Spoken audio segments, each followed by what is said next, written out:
Good morning. My name is Kim, but sorry, my German or English are much better than my Korean, so I will just do this in English. Thank you all for joining us today. And thank you so much, Woo-John, for that amazing presentation. And yes, we'll talk a little bit about all of us eating a credit card every single day, and probably eating, breathing, or ingesting some microplastics right now as we speak. But today as well, I really want to talk a little bit about what can we do, and what is WWF trying to do to get to a place where we have no more plastics in nature. And ideally, we should get there before the year 2030. Let's go right ahead. I'll start a little bit with a video of what are the different impacts and unintended consequences of plastics.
As you can see at WWF, we have a slogan that is called Together Possible.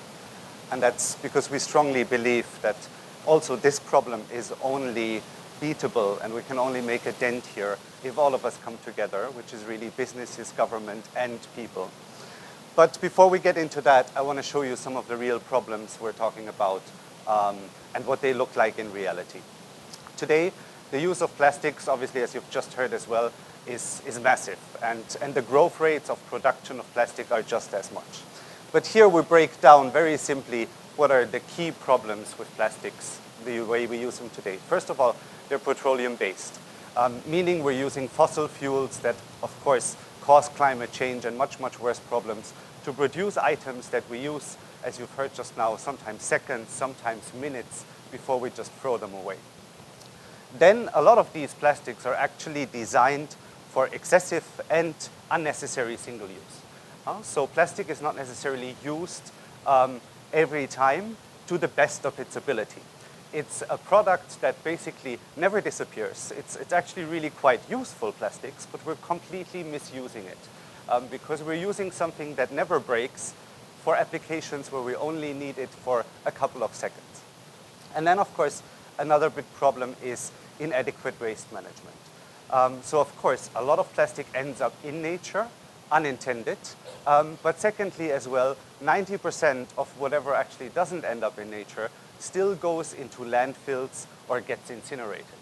So most of the plastic that's ever been produced is still on this planet, somewhere in a landfill or somewhere in our households or in our environment. What does this look like in reality in many places in Southeast Asia? Certainly not Korea or Singapore, but the reality is it looks like this. This is a picture of a tourist island in Southeast Asia that is a very popular destination, and this is their waste management system. That waste management system is pretty much an unsanitized landfill, and as you can see here, this is really one of the key causes why plastics end up in nature, because one big rainy season or one big extreme weather event, and a lot of this plastic will end up somewhere in the oceans, and then months or years later, back on our shores in Singapore or in Korea or in any of the other countries somewhere in Asia. Now, as you've seen in the video, a lot of unintended consequences around plastics. And I want to show you, of course, a little bit more around the credit card that you've just heard. About 5-6 months ago, we've worked with the University of Newcastle in Australia to have a look at all the different scientific papers that we could find on how much microplastics are found right now in beer, water, food, everything that we consume. We've looked at over 50 papers, and this is the result.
So yes, if you go to yourplasticdiet.org, you can try to figure out, and it's a global average, it's not very super accurate, but you can try to figure out how much plastics you're consuming. I've done it, and I end up at around 6 grams per week, so even a little bit more than a credit card. The impacts on our health are unclear. Obviously, you've seen just some of the indications of what it could be.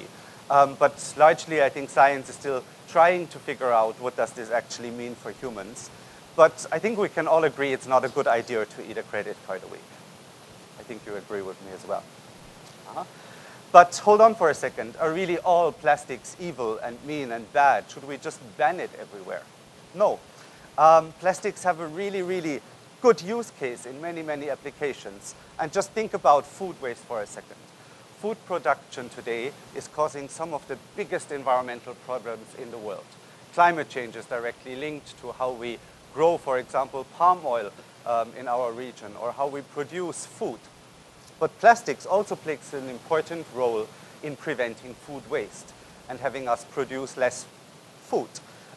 Without that simple plastic wrapping, meat or cucumbers will only last 1, 2, 3, 4 days on the shelves of supermarkets before they spoil and have to be thrown away. With that simple wrap, the shelf life of these products can be increased dramatically. So in the end, there's really, really important and very useful applications for some types of plastics if we were just to really also take care of these plastics after they're used properly. So what can we do about it? Obviously, there's no silver bullet to this problem of plastic pollution. A lot of businesses are working on new materials, talking about biodegradability, but right now there's a lot of different problems that need to be solved. At WWF, we're trying to look at this as holistic as we can. We're investing in field work, we have waste banks, we do cleanups, we do a lot of work. We're trying to mobilize people to support as well, engage policymakers and governments, provide science and evidence to make really good decisions for businesses, and we work a lot with businesses as well, which I'll explain in a second. You can see this, of course, in your booklet. This is just some of the examples of what we do. What we're doing a lot with businesses today is trying to move towards a circular economy. Now, why is this really important? I think for one, banning plastics or all plastics is not necessarily the best solution, as you've already seen around food waste. But secondly, the way obviously we're using plastic today and we're disposing it is not a really good idea either. What we need to do is take that gold mine of plastic that is in landfills all across the place and all the new plastics that are joining every single day and turn them into a circular economy and keep the value of plastics for as long as possible, but also manage them really, really well. And this is what we're working on with a lot of businesses. Unfortunately, it's not always very easy. WWF is an NGO, we work a lot, but What we always face in the problem around plastics is what we call the circle of denial. You can see there's governments, retailers, consumers, producers, and manufacturers in this circle that all have, of course, different interests and different problems to tackle at the same time. And what we realize specifically around the plastic problem is that everyone is trying to figure out a solution, and also at the same time, everyone is trying to push the blame to someone else. But what we really, really need to do is actually all come together to solve these problems, because not one single player here can really solve this crisis.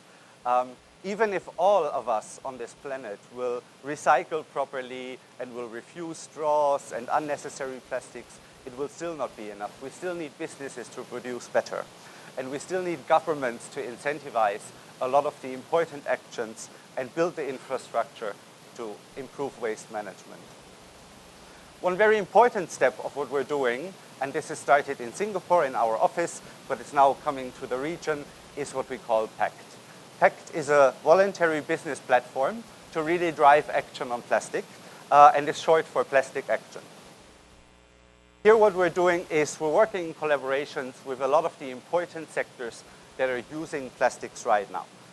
So we're working with food and beverage companies. We're bringing them all together and trying to find solutions. We're working with the hospitality industry, we're working with manufacturing, food delivery companies, and all trying to really come up with a quick and simple solution as fast as possible. And on the other side, what we're trying to do is we're working with selected few companies, and 18 right now just in Singapore, to really bring their own value and supply chain towards a circular economy. So one of the simple collaborations with the industry and the food and beverage industry in Singapore has been around straws. A very simple action on reduction of plastics is for businesses in Singapore to just remove straws and don't give it out as an option anymore. So in July, based on our PACT platform, we've got 300 outlets to just drop straws all at the same time, all on the same day. So there was no problematic feedback from consumers that weren't happy, because it was a synchronized action by all of the players, and they were actually hailed and commended for. And these are some of the companies that were really working on their circular economy with them. And I'll get back to that in a second. But what we're doing with them is a very comprehensive 5-step program on reducing any kind of unnecessary plastics in their operations, also trying to figure out new innovative business models that would make a lot of the plastics unnecessary, for example, by reusing products. We're looking at the design of a lot of products. Many of the plastics out there are not designed for recyclability, and many of the products are not really designed with recycled materials. One of the largest problems in the plastics economy is that virgin, so new plastics made from fossil fuels right now, are cheaper than recycled plastics. So recycling will never really work until we fix that problem. Because why would any businessman decide for recycled plastics if the new stuff is much cheaper? So this is also really where we need to get governments in. But at the same time, we're working on that with businesses, making sure that what they design can actually be recycled in the markets where they bring it to. Because recyclability also, obviously, is not a global discussion, while plastic pollution really is. But it doesn't really help you if you have a recycled product somewhere, for example, in Singapore, if the closest recycling facility for that would be somewhere in Europe, because it will never make its way back. So a lot about this problem, of course, is as well local and regional. One of the important things that PACT champions, as we call them, who sign this commitment, really commit to as well, is a voluntary extended responsibility for plastics. So they commit that every kilogram, every ton of plastic that they bring into a market, they will also take care of collection and segregation and bringing it back into that loop, which is really important. So under PACT, companies really take responsibility for plastics even after we consumers used it. So then, of course, we also try to pilot some of these ideas with some of the businesses. So example, with H&M, we're trying to work on reusable packaging. And if that succeeds, and if it's a good study, and if we get a lot of good feedback, we can then bring it to other retailers and really try to solve this problem open source and pre-competitively. Yeah, so just a couple of things. We just in Singapore, and you know Singapore is a small place, but we've been working with over 70 businesses. We've had a ton of roundtables. It's really picking up momentum.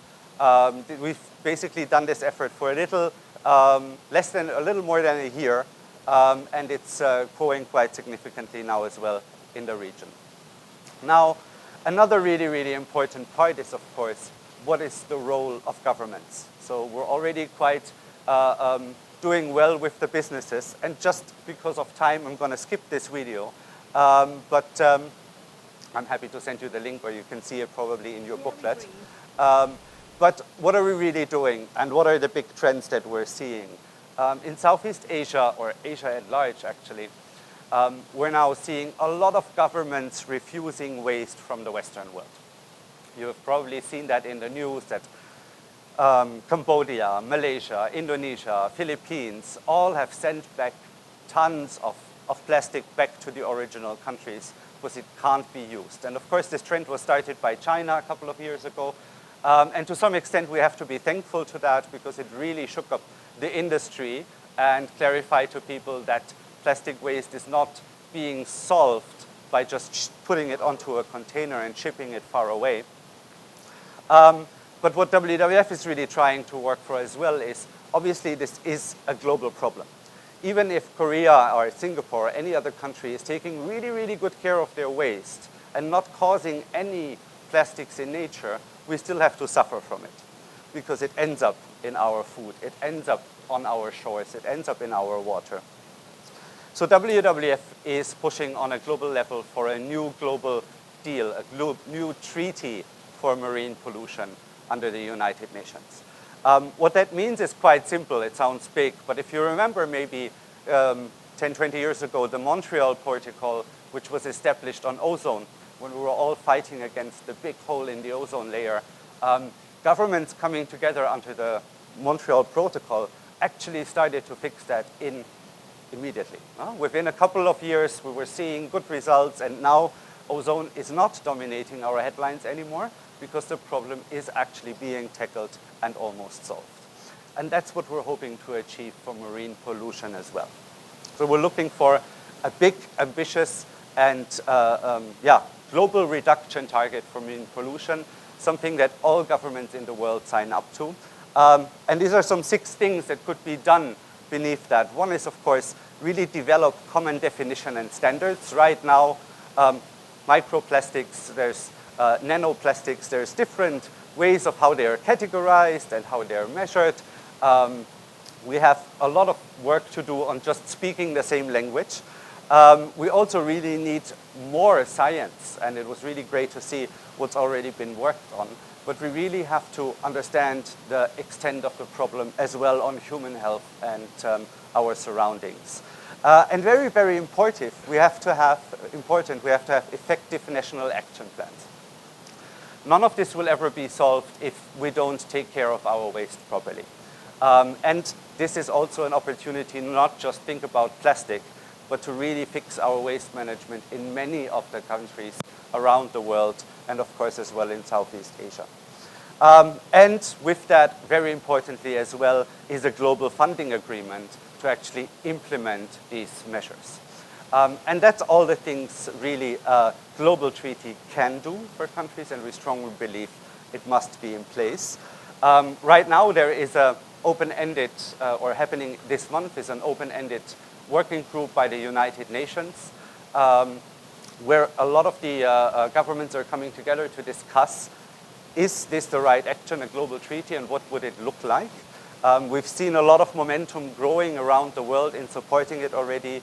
Norway and some of the Nordic countries, Germany, I believe Malaysia and some of the other Southeast Asian countries are really starting to also put their weight behind it and support this solution.